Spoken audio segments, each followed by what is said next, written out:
Olá, estamos dando início a mais um programa Debates Le Monde Diplomatique Brasil, uma iniciativa do jornal Le Monde Diplomatique Brasil, em parceria com a TV PUC, com o canal universitário e com a TVT, a TV dos Trabalhadores.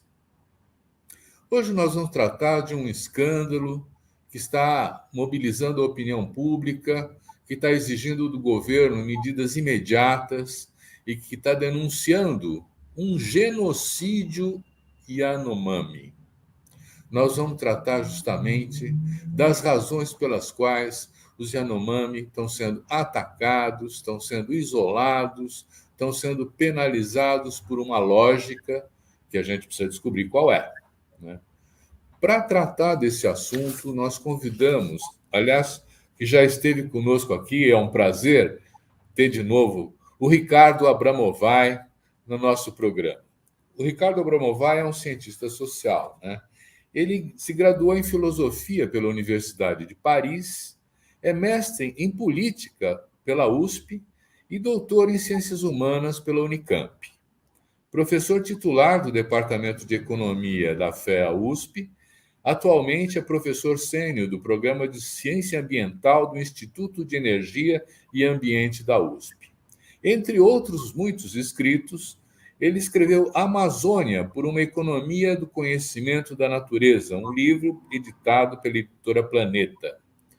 Ricardo, muito obrigado por estar com a gente mais uma vez. É uma satisfação poder contar com você para esclarecer aqueles que nos assistem sobre essa crise enorme que está se abatendo sobre os Yanomami, mas que aparentemente tem uma lógica, né, que ultrapassa a própria existência dos Yanomami, no sentido de atingir os povos indígenas, né?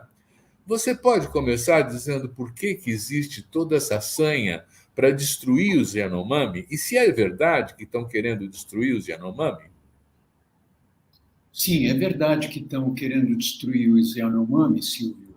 Muito obrigado pelo convite, um prazer estar aqui novamente com você. E isso tem que ser abordado em duas dimensões. Uma dimensão que se refere à figura do fanático que exerceu a presidência da República nos últimos 4 anos e que, desde que se tornou deputado federal, tinha uma espécie de obsessão com relação aos Yanomami. Todo mundo vai poder encontrar no Instagram, em todas as suas redes sociais, discursos de Jair Bolsonaro em que falava, e repetiu isso durante o seu mandato, que não era possível que os Yanomami dispusessem de tantas terras, que eles precisavam ser incorporados à sociedade dominante, que não era justo que eles vivessem como selvagens e assim por diante. Só essa caracterização já é uma caracterização daquilo que os especialistas chamam de etnocídio, ou seja, faz parte de uma mentalidade em que o diferente não pode existir, como se no Brasil todo mundo tivesse que se adaptar à forma branca, supostamente classe média, tranquilo, cidadão de bem, essa forma de existir. E nós sabemos que, subjacente a esse discurso dominante, o que impera é uma lógica miliciana, antidemocrática e, sob a ideia de apagar as diferenças, impera a dominação sobre os poderes locais e esse exercício de poderes locais para exercer dominação tanto política como econômica em diversas regiões do país. Mas Jair Bolsonaro sempre teve uma obsessão com relação aos Yanomami. Só que isso é a superfície, tem algo muito mais profundo sob essa superfície e, evidentemente, não foi Jair Bolsonaro que inventou essa ideia de que o Brasil não pode mais ter índios porque todo mundo tem que ser igual. Pois é. E aí nós temos também, quer dizer, uma presença maciça de garimpeiros que invadiram as áreas de Yanomami em busca do ouro, não é isso? Quer dizer, um garimpo que foi autorizado extraoficialmente, quer dizer, não está na lei, mas foi permitido pelas autoridades do IBAMA, da FUNAI, quer dizer, o próprio governo do estado de Roraima. Como é que é? Não se respeita a lei? Quer dizer, o território indígena não vale como definição? É verdade, não se respeita a lei e o governo federal estimulou o desrespeito à lei. Mas é muito importante a gente entender que havia uma doutrina, havia uma cultura, uma ideologia subjacente a essas ações. E essa doutrina nasce nas escolas militares. Por que que ela, como é que é isso, que ela nasce nas escolas militares? Os militares sempre tiveram da Amazônia uma visão de que a Amazônia é um território vazio e que está sujeito à ambição internacional. Em vez de encarar a Amazônia como uma riqueza natural, cultural, dotada, como um território dotado de uma fantástica capacidade derivada da presença justamente dos povos da floresta, os seringueiros, as comunidades indígenas, os ribeirinhos. Ao contrário, o que se ensinava e o que se pregava é que se tratava de um território vazio sobre o qual potências dominantes estavam de olho.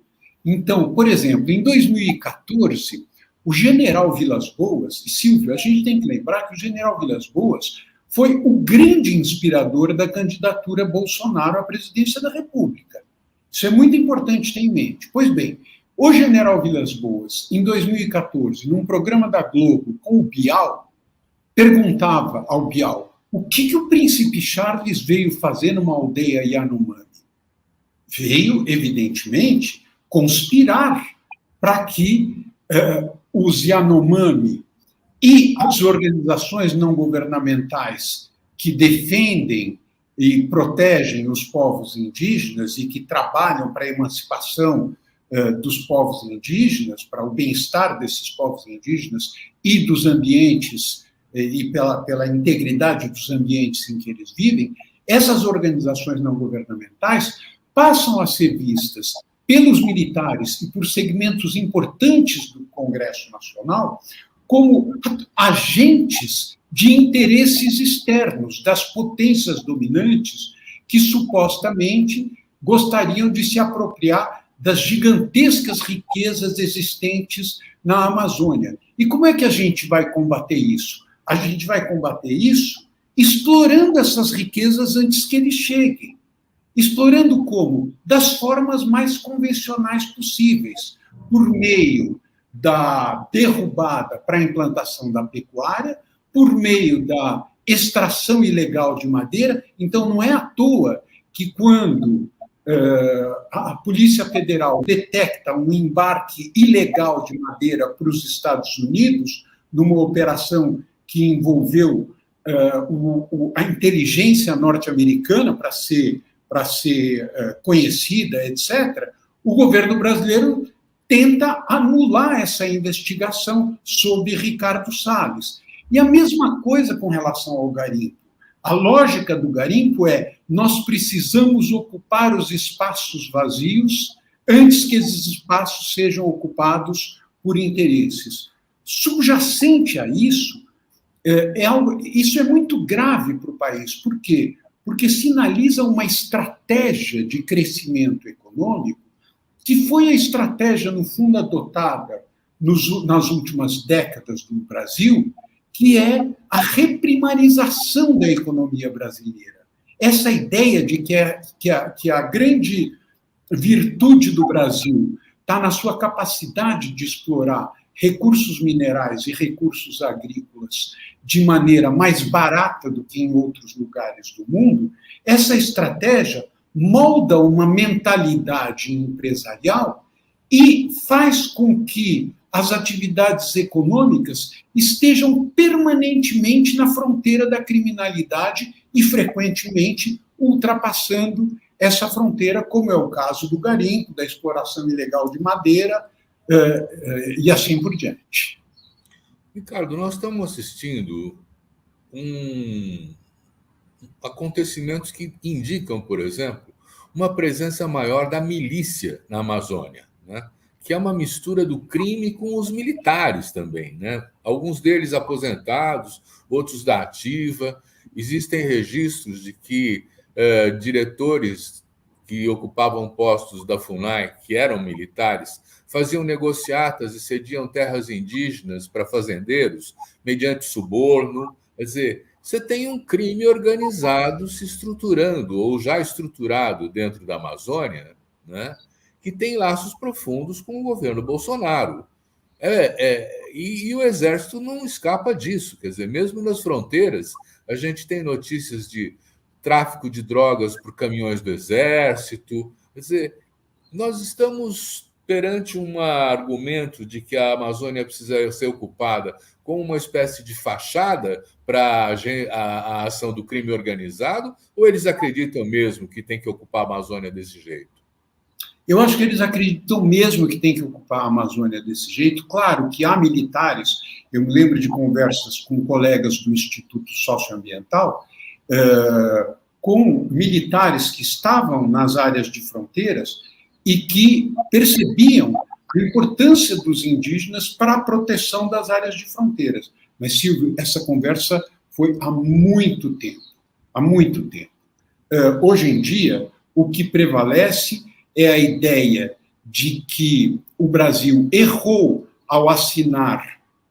Isso foi defendido abertamente. Houve um seminário realizado em 2020 ou 2021, um webinar no Instituto Vilas Boas, em que o general Mourão declarou abertamente, isso pode ser encontrado na internet, eu escrevi um artigo na revista Estudos Avançados da USP, as referências do que eu vou falar estão nesse artigo, e todo mundo pode assistir ao vídeo do general Mourão dizendo que a sustentabilidade hoje era o grande inimigo a ser combatido para que nós tivéssemos soberania nacional, para que fossem eliminadas as ameaças sobre o território amazônico. Por que a sustentabilidade? Justamente porque, e foi o general Paiva, não esse que foi nomeado agora, o general Luiz Eduardo, agora me escapa o nome dele, que numa live com o Raul Jungmann e o Echegói, declarou: o governo brasileiro se entregou às potências internacionais ao assinar a Convenção Global de Defesa dos Povos Indígenas. Isso foi um erro do governo brasileiro, nós precisamos revogar isso. Ou seja, tornou-se uma obsessão ideológica dos militares a ideia de que as comunidades indígenas, e quando eu digo dos militares, obviamente eu não estou dizendo de todos os militares, mas os comandos mais influentes e os comandos que estavam até dezembro do ano passado no Palácio do Planalto e que receberam todos esses privilégios do Palácio do Planalto, da esplanada dos ministérios, este comando tinha uma obsessão pelo fato de que o respeito aos direitos indígenas abriria a porta para a dominação estrangeira sobre as riquezas da Amazônia. Eu não sei o quanto, e isso só as investigações poderão dizer, o quanto esse comando era cúmplice da emergência do crime organizado. Minha impressão, pelo que eu leio na imprensa, é que são processos que correm paralelo e que se fundem a partir do governo Bolsonaro. Ou seja, a transferência do PCC, do primeiro comando da capital. Acabou de sair uma matéria muito impressionante no UOL, agora eu não me lembro o nome do repórter que fez a matéria, sobre a estruturação do PCC em Roraima e o fato é que, quando você abandona a política de desenvolvimento e favorece esses poderes locais com uma retórica contrária aos direitos humanos, contrária aos povos indígenas e assim por diante, você favorece um ambiente em que a criminalidade pode prosperar. Some-se a isso a crise venezuelana. Essa reportagem do UOL mostra, por exemplo, que 55 venezuelanos foram recrutados para fazer parte do primeiro comando da capital em Roraima, ao mesmo tempo que o governador de Roraima está com uma retórica de que, imagina, não pode existir, é demais, esses índios têm que se integrar à sociedade, uma linguagem chula, vulgar, grosseira, que é impensável no século XXI. O Brasil é um país onde hoje se falam 200 línguas, nós somos um país de uma riqueza cultural imensa e, infelizmente, nós temos parlamentares e governantes estaduais que ainda têm uma mentalidade da época do descobrimento, como se as culturas indígenas tivessem que ser destruídas para que pudesse emergir uma civilização próspera. Nesse contexto, hoje é muito mais difícil desalojar esses garimpeiros que estão instalados não só nos territórios indígenas, mas em várias áreas protegidas onde eles não poderiam estar. É muito mais difícil do que foi quando isso ocorreu em Serra Pelada, 30 anos atrás. Todo mundo deve ter assistido o Roda Viva com Sidney Possuelo, ele deu uma entrevista na Folha recentemente falando disso, e ele mesmo disse, na época, nós tínhamos que dialogar com os próprios garimpeiros, que eram pessoas que estavam tentando ganhar sua vida, etc. Hoje, não. Hoje, o crime organizado não é mais a base do crime organizado no Brasil e na América Latina, não está mais centrada no tráfico de drogas. Está centrada onde?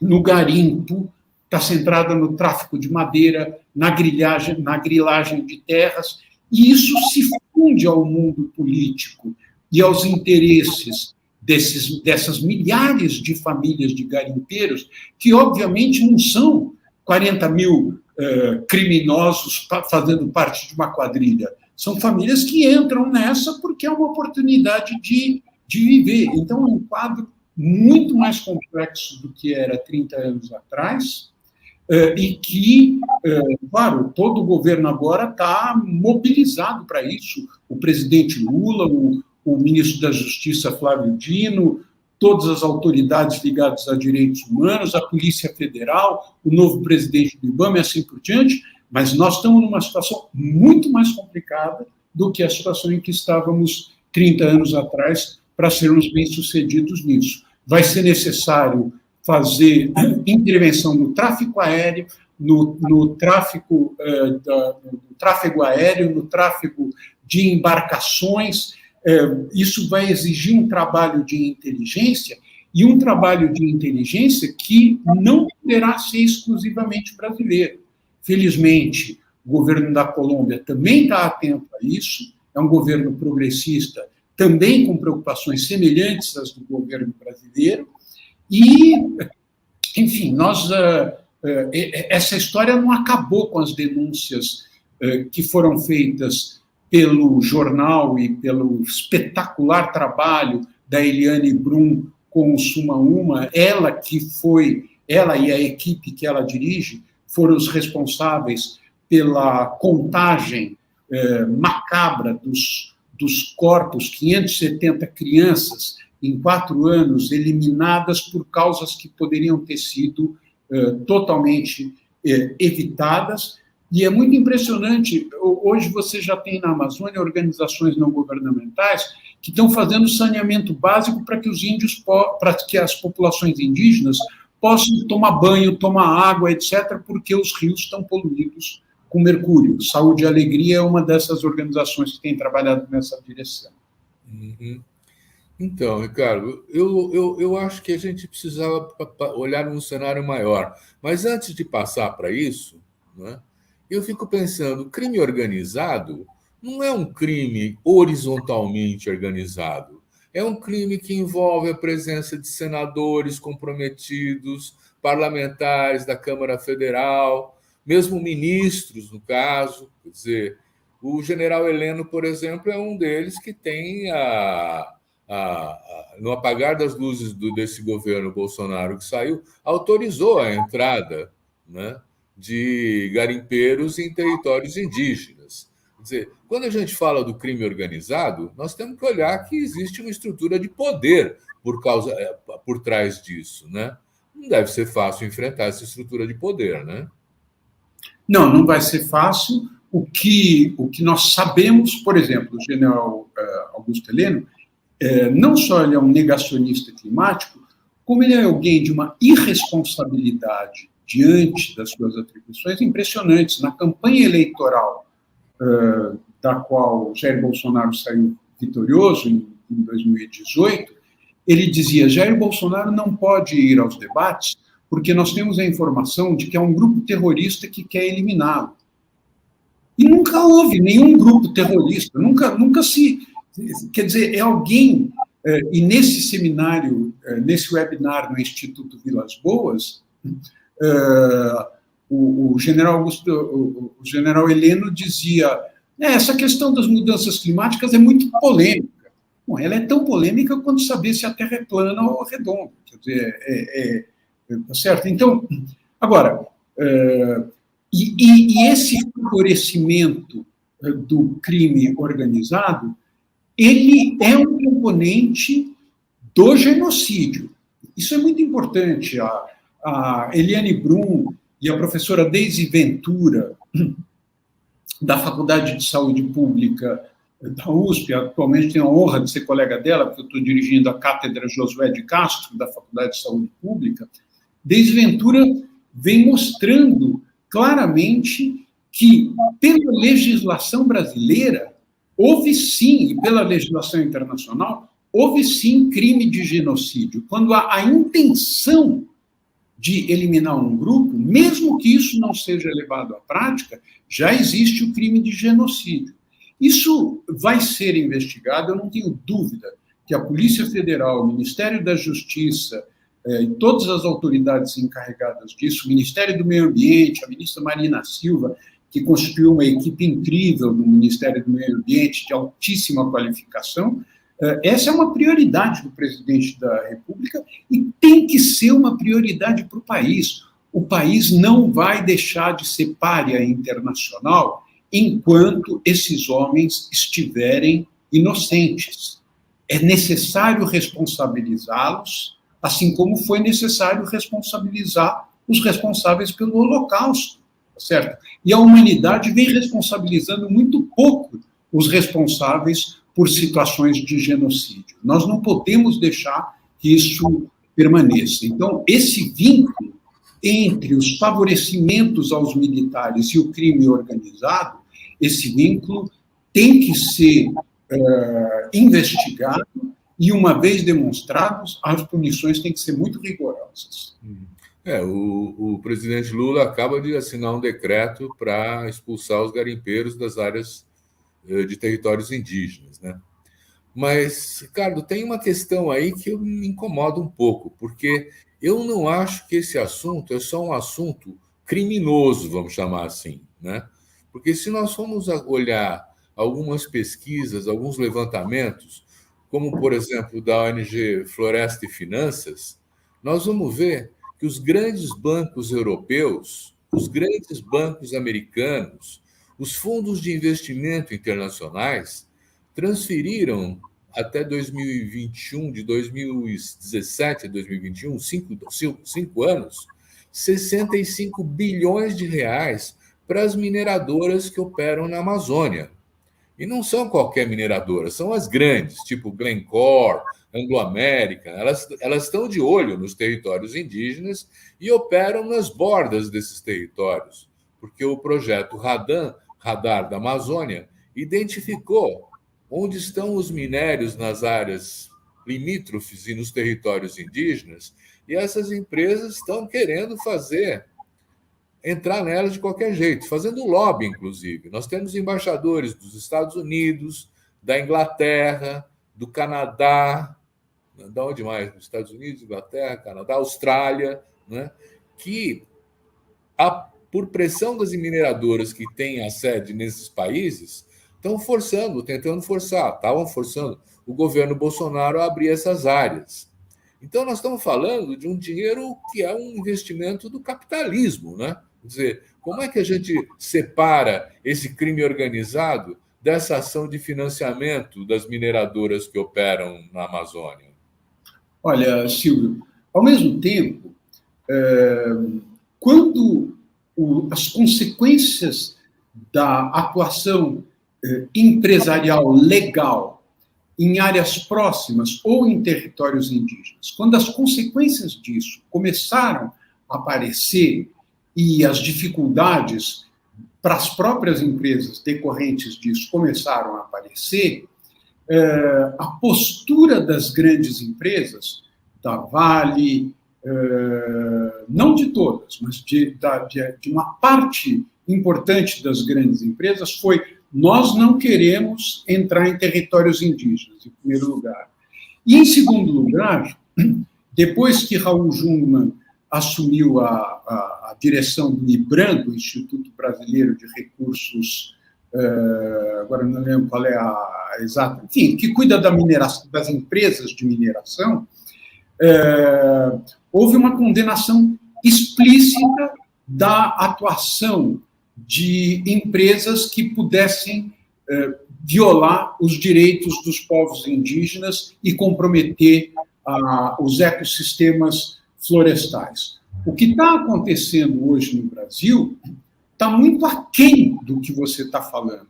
É muito mais grave, num certo sentido, e muito mais primitivo, em outro sentido. Quer dizer, nós não estamos na situação, por exemplo, do Peru e do Equador, em que populações indígenas estão enfrentando grandes empresas, muitas vezes um enfrentamento no qual os povos indígenas são vitoriosos, não são poucas as ocasiões no Peru, no Equador, enfim, sobretudo nesses países andinos, onde a mineração é muito importante. Aí sim você tem grandes empresas atuando nessas áreas. A minha impressão é que, no Brasil, essas grandes empresas estão percebendo o risco, não só reputacional, mas o risco financeiro, e essas duas coisas estão muito associadas, que elas correm ao se envolverem com atividades dessa natureza e meio que tiraram o corpo fora. O que faz com que a nossa situação hoje seja muito mais complicada, porque nós não estamos enfrentando empreendimentos que tenham CPF, aos quais você possa se dirigir nos países de origem para que as organizações de direitos humanos também se mobilizem, etc. Nós estamos enfrentando alguma coisa muito mais complicada que isso, que é um poder clandestino, um poder que opera como organização clandestina. Quando esse poder for vencido, qual vai ser a nossa relação como país com as grandes empresas mineradoras? Essa é uma questão que vai ter que ser colocada de maneira democrática. Nós não podemos ser contra a exploração mineral de maneira geral. Nós vamos precisar de exploração mineral, e exploração mineral é feita por empresas, e, em geral, grandes empresas. Mas, obviamente, nós vamos ter que ter regras, e regras muito claras, para que essa exploração mineral não resulte no avanço da destruição. E essa é uma pauta que o Brasil está em condições privilegiadas de adotar, tá certo? Quer dizer, nós vamos precisar de investimento em metais raros, mesmo investimento em ouro. E essa questão do investimento em ouro, isso é muito importante lembrar do seguinte: o Instituto Escolhas, todo mundo está acompanhando pela imprensa o trabalho espetacular que o Instituto Escolhas está fazendo, mostrando 2,5 bilhões de dólares de exploração de ouro, dos quais 50% é ilegal. a maior parte desse ouro é para joalheria, não é para fazer celular, não é para finalidades industriais, etc. Não, a maior parte desse ouro é para joalheria e existe uma legislação permissiva no Brasil que faz com que, se você ou eu, Silvia, chegarmos num empreendimento que compra ouro e dissermos, eu estou trazendo esse ouro aqui porque eu comprei de um lugar legalizado, a lei supõe a boa-fé de quem está fazendo essa declaração, e não é necessário haver verificação. Pelos cálculos do Instituto Escolha, são 50% desses 2,5 bilhões de ouro exportados, que foram exportados ilegalmente, e em nenhum momento o Instituto Escolha está dizendo assim, vamos parar com a produção de ouro no Brasil. Não é isso. Vai continuar, provavelmente, a produção de ouro, mas precisa ser feito de uma maneira que obedeça a critérios de razoabilidade, à democracia, a respeito às pessoas, ao meio ambiente e assim por diante. Você tem razão, né? Mas ainda tem uma ponta que está precisando ser melhor explorada. Porque, veja, a madeira que é exportada clandestinamente é comprada em algum lugar. O ouro que é exportado clandestinamente parece que vai para a Suíça, na sua maior quantidade. Né? Vários países europeus. A Europa toda, isso que o Instituto Escolha está mostrando. E é o que dá lucro para esses investimentos dos fundos de investimento, é o que dá lucro para os bancos que estão financiando as mineradoras. E como existe um contrato de negócios entre o financiamento e a operadora, quer dizer, entre o banco e a mineradora que está na Amazônia, ela tem que apresentar o resultado, não importa o desastre ambiental que ela esteja provocando. Né? Mas, da mesma forma como agora você estava dizendo, precisa controlar o tráfego aéreo, o tráfego fluvial, para inibir a presença dos garimpeiros, como é que a gente pode fazer no plano internacional, né, para poder identificar quem é que está estimulando essa prática ilegal no Brasil ao comprar esses contrabandos? Isso é muito mais fácil do que a gente poderia supor 20 ou 30 anos atrás, em função dos avanços da própria revolução digital.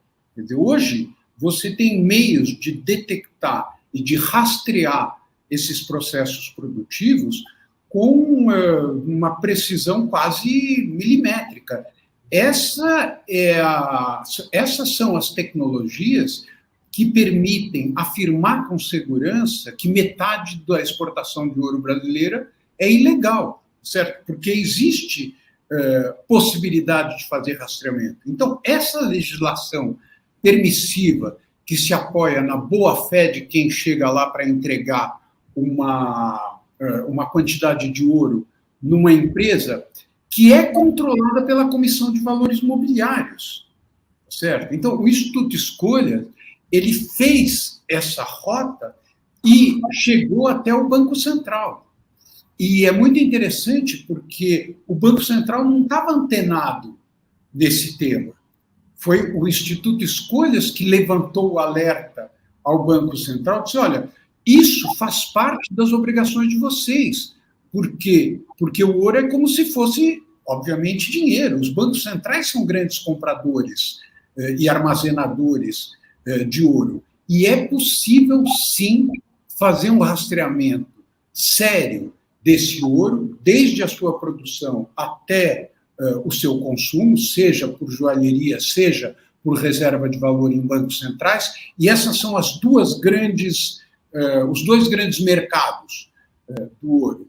E é perfeitamente possível fazer esse rastreamento, o que é um fator de esperança. Quer dizer, não é que nós estamos, digamos assim, numa situação como a gente estaria se isso ocorresse 30 anos atrás, em que os meios para esse rastreamento seriam muito mais precários. Não, hoje nós temos como fazer esse rastreamento e eu tenho a firme expectativa de que isso vai ser uma prioridade para o atual governo.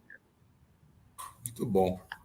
E o estrago que já foi feito tem conserto? Quer dizer, essa área toda Yanomami, né, que está cheia de lavras abandonadas, que estão criando mosquitos de malária, que estão contaminando todo mundo, o rio com o mercúrio. O que pode ser feito para enfrentar essa degradação toda?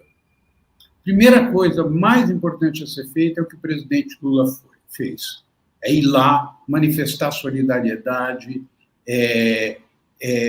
mostrar aos povos Yanomamis a importância que eles têm para o nosso país.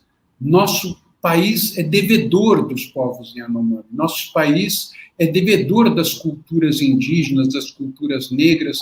Nós não seremos uma grande nação se nós não formos capazes de cultivar a diversidade e a biodiversidade, a sociobiodiversidade, como dizem os colegas do Instituto Socioambiental, com toda razão. Há uma cultura material e uma cultura imaterial nesses povos com a qual nós ainda temos muito, muito, muito que aprender.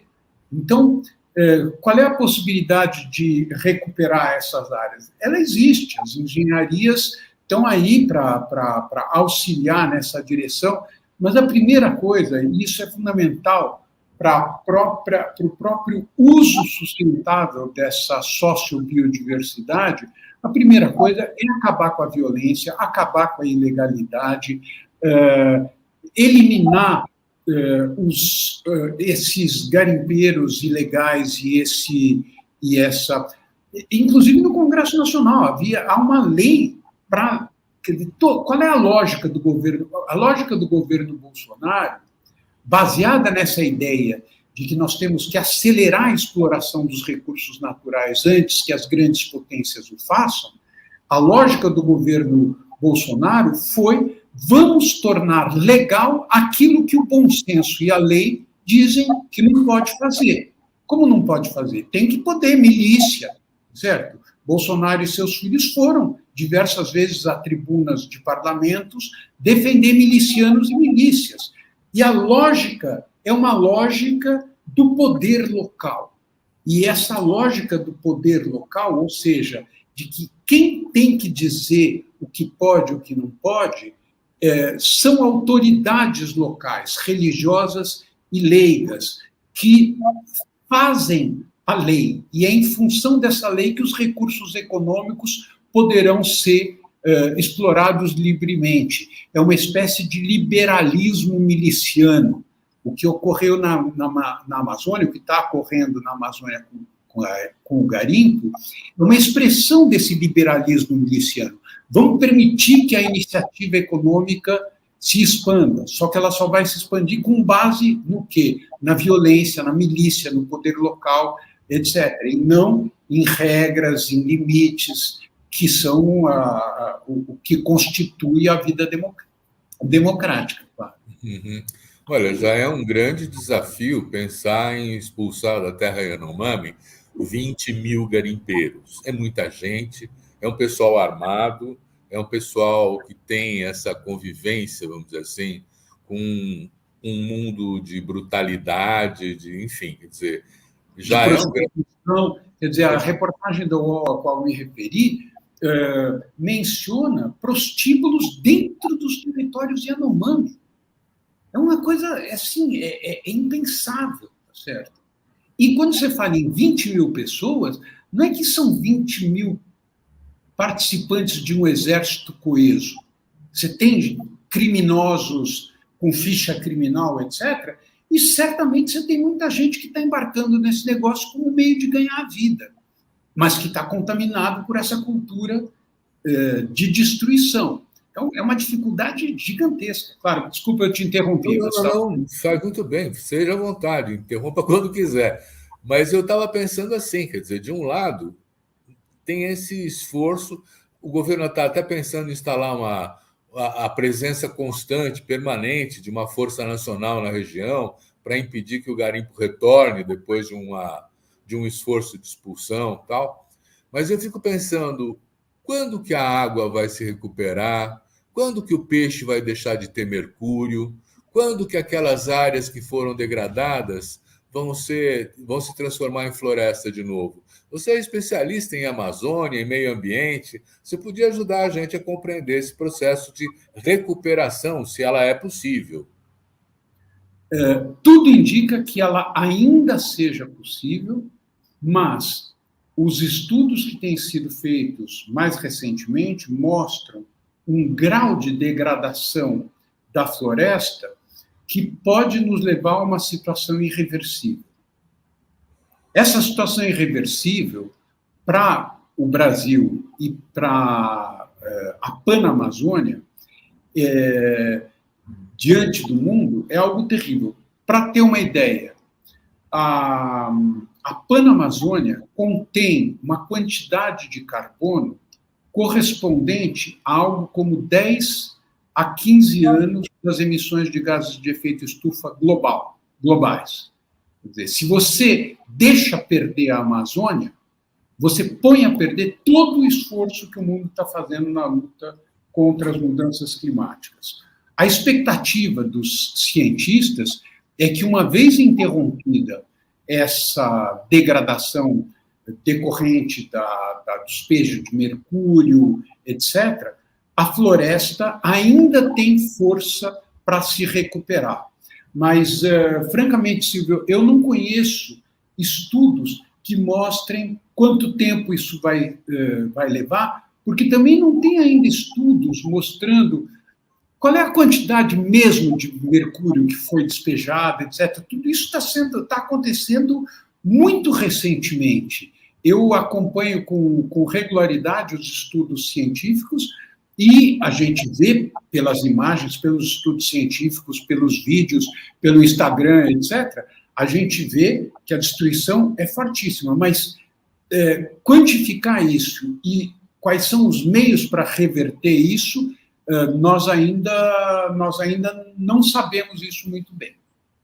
Quer dizer, nós vamos ter que contar, inclusive, com pesquisa, com institutos dedicados a tentar trabalhar a ideia do reequilíbrio ambiental, né? Quer dizer, o Instituto Escolhas, o Instituto Clima e Sociedade, o Instituto Socioambiental são super importantes para isso, né? Mas aí... E as revistas científicas, quer dizer, e uma coisa interessante é que tem uma quantidade imensa de cientistas na Amazônia, vivendo na Amazônia. Não são fundamentalmente os cientistas do Sudeste, da USP, da UFRJ, da UFMG, os que estão fazendo os estudos mais interessantes na Amazônia. Hoje há uma comunidade científica na Amazônia poderosa, carente de recursos, evidentemente, mas muito forte e que está justamente empenhada nessa direção. Como é que a gente resolve esses problemas num contexto de uma região que, vamos lembrar disso, sempre é importantíssimo, onde vivem 30 milhões de pessoas e onde a população florestal é uma minoria. A grande maioria da população da Amazônia não é florestal, vive nas sedes dos municípios, nas regiões metropolitanas e apresenta os piores indicadores sociais do Brasil. Esses piores indicadores sociais não estão no Nordeste, estão na Amazônia. E aí essa é uma dificuldade adicional nessa equação sobre a qual nós estamos falando. Ricardo, a estrutura do crime organizado é sustentada em relações de poder, onde você tem representantes do parlamento, você tem outras autoridades, inclusive do Exército, também envolvidas. No caso que nós estamos tratando, nós estamos falando de território, nós estamos falando de locais específicos, onde existe um governo local, Câmara de Vereadores, prefeitos, governadores, e que são representantes do latifúndio até hoje, né? Quer dizer, nós temos uma presença das elites tradicionais, oligárquicas, né? Famílias que se reproduzem no poder em estados com o nome passando de pai para filho, o governo do estado, a prefeitura, tal, que de fato são facilitadores dessa exploração ilegal da Amazônia, né? Quer dizer, Se nós pensarmos dessa forma, qual é o caminho para disciplinar, para regular, para impor um controle, para garantir que a sustentabilidade seja conquistada? Eu acho que, em primeiro lugar, a constatação. A composição dos parlamentos na Amazônia piorou do ponto de vista da luta socioambiental, piorou nas últimas eleições com relação às eleições passadas. André Lima, que dirige e organiza o Farol Verde, e que faz um trabalho muito interessante de acompanhamento parlamentar por parlamentar a partir da sua trajetória. Então, ele vê se o cara foi, eventualmente, secretário do meio ambiente no seu pequeno município, etc., enfim. E ele atribui uma espécie de nota. E essa nota baixou muito nos parlamentos estaduais. Isso resulta de uma expectativa de que Bolsonaro fosse ganhar as eleições. A gente não pode nunca esquecer, Silvio, que a gente foi só por um triz.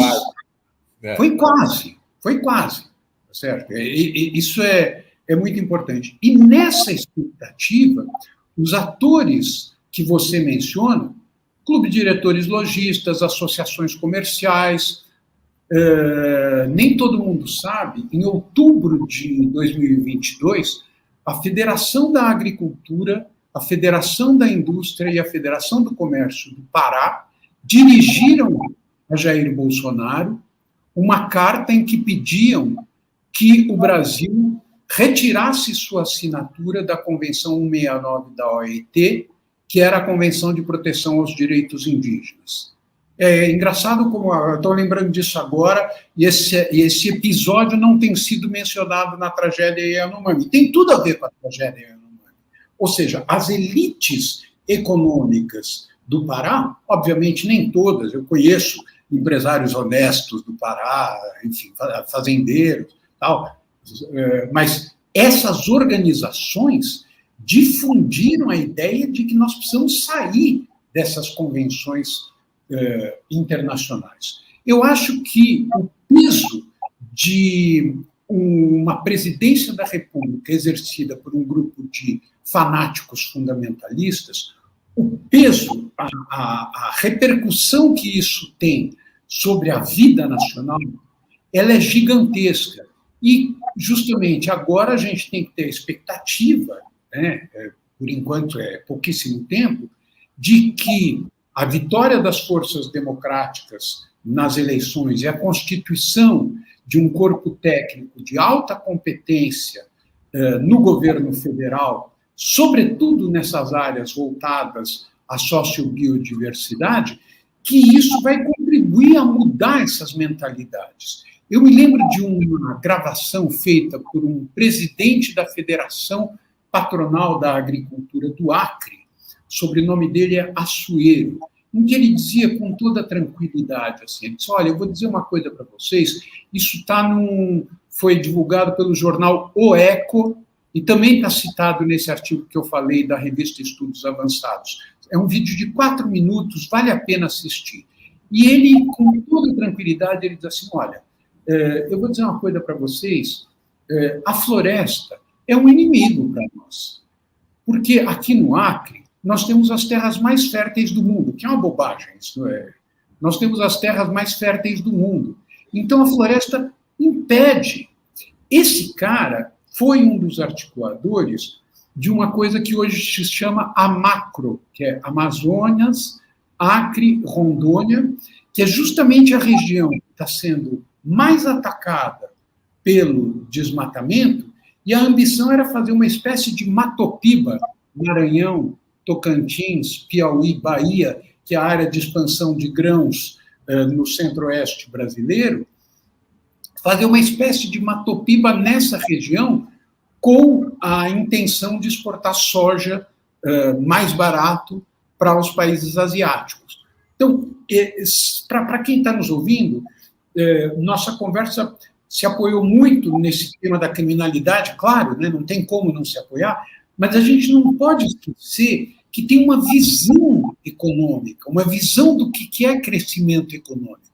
E para essa gente, crescimento econômico significa derrubar a floresta para produzir carne e soja, porque a classe média chinesa está querendo cada vez mais carne e soja. Essa é a narrativa que alimenta aqueles que não estão vinculados à criminalidade, etc. Eu não estou entrando no mérito da criminalidade, estou dizendo assim, é a narrativa que fomenta as ações dessas pessoas é dessa natureza. Quer dizer, para o Brasil criar emprego, crescer, você precisa tirar a floresta e colocar soja, carne, para poder exportar para a Ásia, porque os chineses estão precisando de soja e de carne. O que não é verdade, inclusive. Ricardo, nós estamos chegando ao final. O papo está muito bom, mas o tempo corre, né? E eu queria ainda entrar no tema das agências reguladoras. Quer dizer, a gente tem o IBAMA, a gente tem o ICMBio, a gente tem a FUNAI, a gente tem o sistema de monitoramento por satélite, né, do INPE. Quer dizer, há instrumentos para isso e hoje, por exemplo, a Noruega, a Alemanha, os Estados Unidos estão fazendo doações para que isso comece a funcionar de novo como um sistema fiscalizador, né, e impedir que haja de novo mobilizações desse porte de 20 mil pessoas se deslocarem para uma área, né? Como é que você vê a recuperação desses órgãos de regulação e controle, hein? Além desses órgãos, Silvio, que você mencionou, tem um fenômeno que se desenvolveu no Brasil muito importante, que é a capacidade de a sociedade civil se dotar de organizações voltadas igualmente para esses objetivos. Então, por exemplo, o Observatório do Clima, que reúne, acho que hoje, mais de 80 organizações ligadas a esse tema, faz parte do Observatório do Clima o MAP Biomas. O MAP Biomas é uma iniciativa vinda de uma organização não governamental. Tasso Azevedo, o engenheiro florestal, teve um papel muito importante nisso, mas o pessoal do Amazon também, várias organizações não governamentais, fazendo um trabalho que, alguns anos atrás, não se imaginaria possível por parte de organizações não governamentais. O MAP Biomas hoje está exportando suas tecnologias. Se alguém invade uma terra e diz assim, eu estou aqui há 30 anos, em uma hora o MAP Biomas faz o histórico daquele pedacinho de terra, mostrando qual foi a sua ocupação e dizendo, não, meu amigo, você chegou aqui ontem, está aqui a fotografia. Isso não é de governo. Além disso, o Brasil é vanguarda tecnológica na área de monitoramento e controle do desmatamento, etc. Hoje o Brasil não tem país no mundo com tecnologia melhor para isso do que o Brasil. Claro, uma tecnologia que envolve cooperação internacional. E a passagem da ideia de que nós precisamos combater o globalismo para a adesão ativa ao multilateralismo democrático, isso é fundamental para o país. A Alemanha saiu, acho que ontem, no Valor Econômico, a intenção da Alemanha de, nos 100 primeiros dias, trazer para o Brasil um recurso bastante considerável. A Alemanha está muito interessada em desenvolver tecnologias verdes no Brasil e nada disso será feito sem a proteção da floresta. Então, mudar a mentalidade, equipar essas organizações públicas com profissionais competentes, como está sendo feito agora, Ricardo Galvão está voltando para essas funções, quer dizer, eu não vou ficar enumerando, mas é impressionante como a capacidade que houve de nomear os melhores profissionais para esses cargos, e apesar da escassez de recursos e todas as dificuldades, esse é um fator que desperta em nós as melhores esperanças. Muito bom. Então, nós vamos encerrando por aqui a nossa conversa, agradecendo muito ao professor Ricardo Abramovay toda a sua explanação aqui, que vai nos esclarecendo, acumulando um conhecimento nosso sobre a situação da crise, né? E agradecer a você também que nos assiste. Semana que vem tem mais. Obrigado.